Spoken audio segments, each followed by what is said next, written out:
Video शुरू करने से पहले चैनल को सब्सक्राइब कर लें और बेल आइकन का बटन दबा दें ताकि आपको आने वाली सारी वीडियोस मिलती रहें।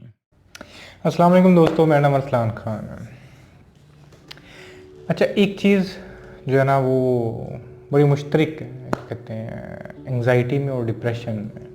ठीक है, अगर तो आपको एंजाइटी है या आपको डिप्रेशन है तो एक चीज़ तो कंफर्म है, वो ये है कि इस एपिसोड के आने से पहले ये जो आपके लाइफ के अंदर एंजाइटी का या किसी भी किस्म के डिसऑर्डर का या डिप्रेशन का एपिसोड आया, इससे पहले आपकी ज़िंदगी बड़ी मुतमईन थी, बड़ी मुतमईन नहीं, बड़ी आरामदेह थी।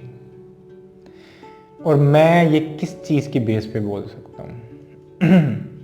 एंजाइटी हमेशा मैं बोलता हूँ उसका जो मेन कोर होता है ना, उस डर का, ऐसे तो नहीं हो जाएगा। और सबसे बड़ा खौफ ये, मर तो नहीं जाऊंगा, बीमारी आ गई है, बीमारी में इस तरह होगा, मैं मर तो नहीं जाऊंगा।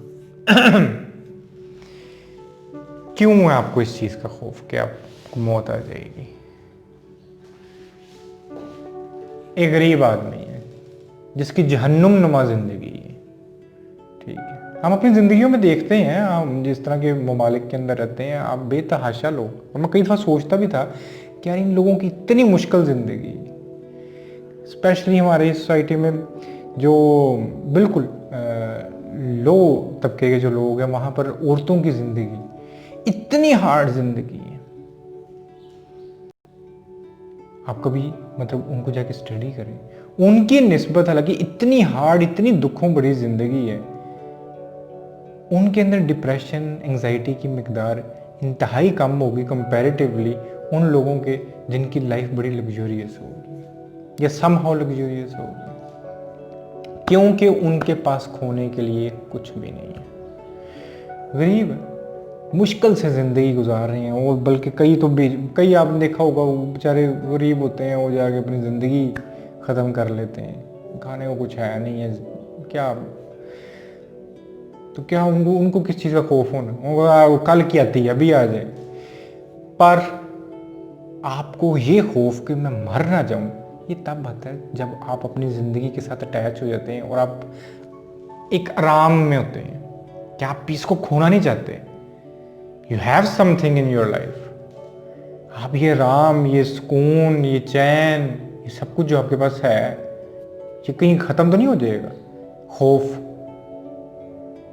और ज़रा सा डर, एंजाइटी का ज़रा सा डर आता है हाथ से फिसलेगा। मैं अपनी खुद बहुत बड़ी मिसाल हूँ, मेरी इंतहाई आरामदेह ज़िंदगी पूरी जो गुजारी, कोई स्ट्रगलिंग नहीं थी, कुछ नहीं था, और जैसे ही लगा हाथ से ज़िंदगी निकल जाए मेरी, खौफ, आई लॉस्ट इट। बिल्कुल इसी तरह डिप्रेशन भी है ही कुछ नहीं, जिंदगी में कभी कोई आया ही नहीं था। अब जिस तरह मैं सिर्फ एक मिसाल दूं, वैसे डिप्रेशन की बहुत सारी मिसाल है। अब गरीब हो, कभी पैसा आया ही नहीं था, ठीक है, क्या डिप्रेशन होनी है? वही होना कि यार थोड़ा सा आज अपना गुजारा कर लो, बट ढेर सारा पैसा है, एकदम लॉस हो गया, अब डिप्रेशन में चले गए, यार अब क्या करें? मसला गौर करना है आपने दोनों चीज़ों पे। ठीक है, मैं आज आपको अपने साथ पूरा सच्चा होना सिखाना चाहता हूँ, जितने भी लोग इन दोनों चीज़ों से लड़ रहे हैं, क्योंकि एक बहुत प्यारी चीज़ आज आपको बताऊँगा। अगर और कुछ नहीं फ़र्क डाल रही तो मुझे पूरी उम्मीद है ये चीज़ ज़रूर फ़र्क करेगी। बट अगेन, पहले मिरर में अपना आप देख रहे हैं कि हाँ ये सब कुछ सच है। एकदम आपके पैसे चले गए, आप डिप्रेशन में चले गए। बिल्कुल इसी तरह ज़िंदगी में कोई आया ही नहीं था, ठीक है, ना कोई दोस्त, ना सहेली, ना मतलब कोई हस्बैंड, ना वाइफ, कुछ था ही नहीं, ठीक है, तो फिर किस चीज़ की डिप्रेशन? बट हाँ, कोई आ गया ज़िंदगी में, आपके लिए उसकी बड़ी इंपॉर्टेंस हो गई, ज़िंदगी अच्छी है, सुकून है, उसमें प्यार है, बड़ी खूबसूरत नज़र आ रही है, बड़े ख्वाब देख लिए हैं उसके अंदर, वो बंदा चला गया, यू लॉस्ट इट, आप डिप्रेशन में चले गए। सो इन दोनों केसेस के अंदर एक चीज़ जो सेम है वो ये है कि आपकी जो लाइफ है वो समहाउ मुतमईन है।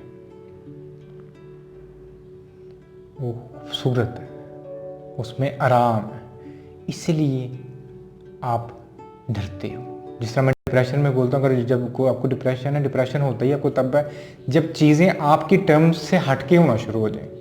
आपने ऐसे सोचा था, ऐसे तो हुआ ही नहीं, आप डिप्रेस हो गए। आपने सोचा था यार मेरे पेपर हुए, मेरे इतने ज़्यादा नंबर आएंगे, पेपर बहुत थोड़े है, वो नंबर बहुत थोड़े है, डिप्रेस हो गए। चीज़ें जैसी प्लान की थी वैसे नहीं होगी, आप डिप्रेस हो गए। नेचर आपके हिसाब से नहीं चलती, बट हम क्या करें, मजबूर।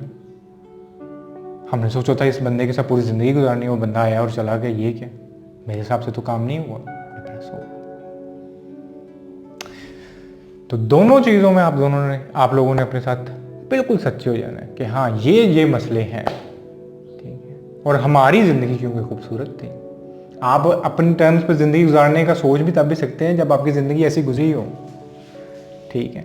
जब गुजरी नहीं, कभी किसी ने कुछ सुना ही नहीं, कोई आए जाए, आपको क्या फ़र्क पड़ता है? एक मलंग बंदे को क्या फ़र्क पड़ता है? उसके टाइम से पहले कभी कुछ हुआ, उन्होंने कहा फिर बस ठीक है, जिस तरह सब राज़ी मैं भी राज़ी। अब कौन सी ऐसी चीज़ है जो हम इन दोनों चीज़ों को, दोनों के लिए किया जा सकता है? अब हमने 2 काम करने हैं, बहुत छोटे छोटे से काम, ठीक है। एक मैं हमेशा बोलता रहता हूँ, आपका सिर्फ अभी इस लम्हे में आ जाना आपके मसले हल कर देगा, हमेशा का। और ये सब फर्स्ट स्टेप यही है, अभी ये सांस ले रहा हूँ, मैं इधर बैठा हूँ, बस दैट्स इनफ। ये पहला मेन स्टेप यही है। अब दूसरा स्टेप, ठीक है, जो कि आपको अपनी ज़िंदगी के अंदर लेके आना है। अब अगर आप चाहते हैं कि इन चीज़ों से आपकी जान छूट जाए, क्योंकि अब ये डिसऑर्डर्स बन गए हुए हैं और ये अज़ियतनाक है, करना क्या है?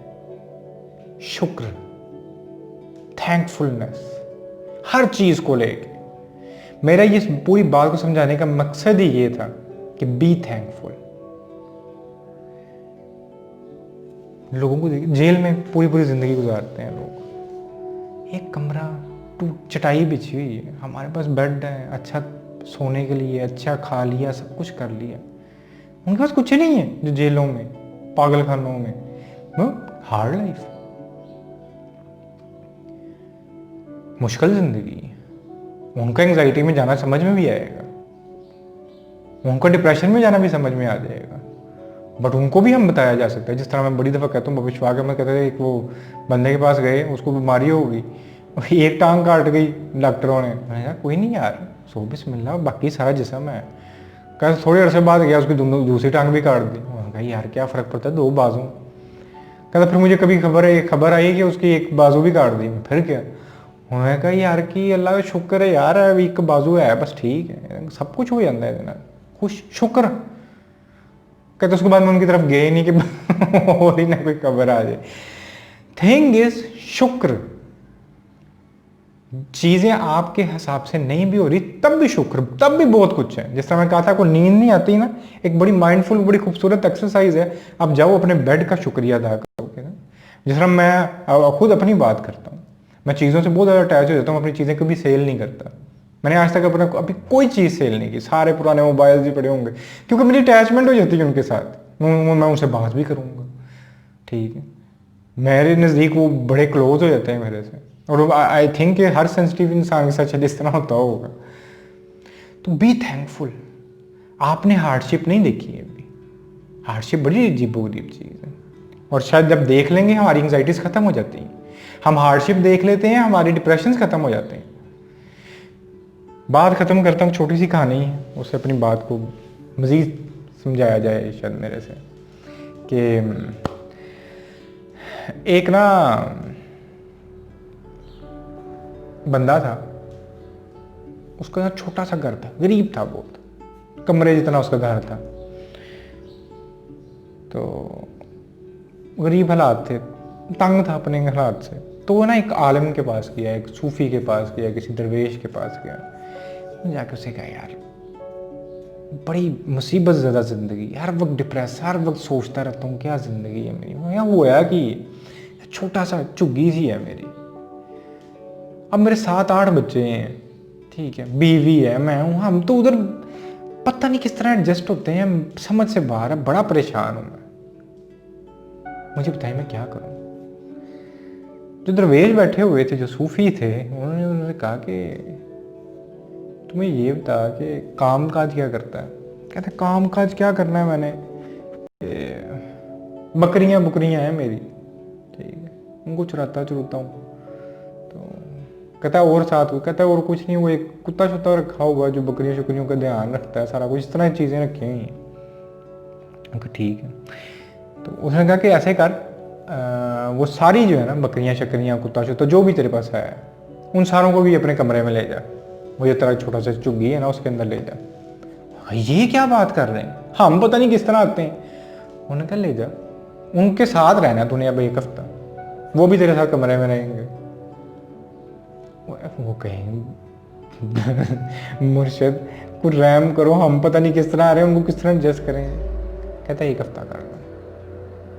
खैर वो उनकी बात सुन के घर गया, घर अपनी बीवी को जाके कहता है कि आज मैं गया हूँ, आलम थे, दरवेश थे, सूफी थे, उनसे मैंने इस तरह बात की है, उन्होंने ये कहा। बीवी ने कहा कि अब उनकी बात तो नहीं हम टाल सकते, ज़ाहिर है वो मानने वाले थे उनके, कहा है तो करके देख लेते हैं। खैर जी उन्होंने वो कर लिया।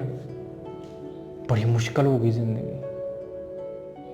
तो थोड़े दिन गुजरे, वो एक हफ्ता जब गुजरा तो जो उनके दरवेश उस इलाके से गुजरा, उनके घर चला गया जो चुग्गी थी। तो उधर बड़े बुरे हालात उसके, रो रहा बैठ के। उसको उसने दरवेश ने कहा कि हाँ कैसे रहे मुर्शद, मर गए ना बैठ सकते हैं ना, ये तो आपके सामने ही है खिलारा, बकरियां बकरियां बकरियां बकरियां, बच्चे भी बीच में, बीवी भी, मैं भी, हम किस तरह यहाँ पे इस तरह गुजारा कर रहे हैं, हमें पता है। हद हो गई आज, हम सो नहीं पाते, कुछ खा नहीं पाते, हम किस तरह यहाँ पे इस तरह किस तरह गुजारा कर सकते हैं। उन्होंने कहा एक हफ्ता हो गया, कल से सब ख़त्म कर दें, बकरियां बाहर निकाल दें, सुकून से सो जाएगा। मैं कहा ठीक है। वो चले गए, उन्होंने बाहर निकाल दी। अगले दिन वो आ गया दरवेश के पास। उन्होंने कहा मुर्शद बड़ी मेहरबानी, कहते ज़िंदगी में इतनी सुकून दे नींद नहीं थी आई, इतना सुकून आ गया मेरी ज़िंदगी में, मुझे लगता है ज़िंदगी में इतना सुकून मैंने कभी देखा ही नहीं था। कहते छोटी सी झुग्गी जो थी मुझे आज इतनी बड़ी लग रही थी, कितनी खुली खुली है, इतनी जगह है इसके अंदर, हालांकि मेरे बच्चे भी थे, बीवी भी, सारा कुछ। सिर्फ समझने की ज़रूरत है, शुक्र की ज़रूरत है। और समटाइम्स हमें नेचर वो शुक्र का मौका देती है कि आप चीज़ों को समझें। अगर उस वक्त भी हमारी आंखें बंद रहें तो हमारे से ज़्यादा बदनसीब कोई नहीं। तो चाहे वो नेचर ने आपको मौका दिया या नहीं दिया, खुद से आज शुक्र शुरू कर दें, थैंकफुल होना शुरू हो जाए छोटी छोटी चीज़ का, जो भी ज़िंदगी में। देखिएगा इससे आपने सिर्फ अपना पैटर्न चेंज करना है। लाइफ को आप ऐसे लेते हैं यार कहीं चली ना जाए, ख़त्म ना हो जाए, ये सब कुछ चला तो नहीं जाएगा।